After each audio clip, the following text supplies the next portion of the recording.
Hey everybody, Frugal Farmer here. I had to start this video over. I started and a car came by and kind of ruined the sound quality. So there was a beaver swimming out in there and something splashed in the back. I don't have any clue what that could have been.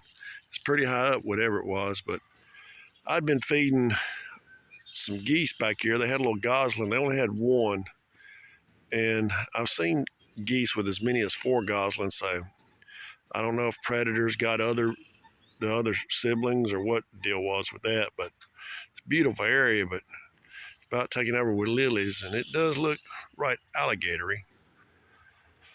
But I want to make sure that little gosling had plenty of food, and I don't see them here. Normally I'll see them, but they know where I put the food at, so hopefully it's them eating it, not a raccoon or a possum.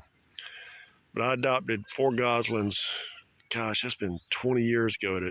I was working out of town, and I was about 45 minutes to an hour. That's kind of a long stretch for me to work on a regular job.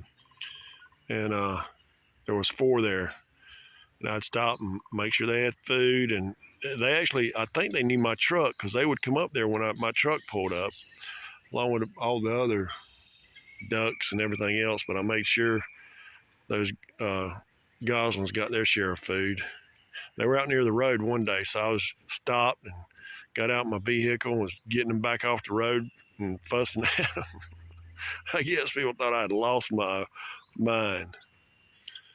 But this is in South Carolina. I'm 8 miles from South Carolina line, and I come here probably 2 or 3 times a week into South Carolina, not necessarily here, but I've been coming here lately to feed these babies.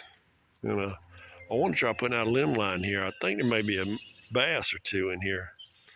Doesn't look like the water's stagnated or anything, but we'll see. Thanks for stopping by. Come back again when you will. Share, comment, like, hit that subscribe button. God bless.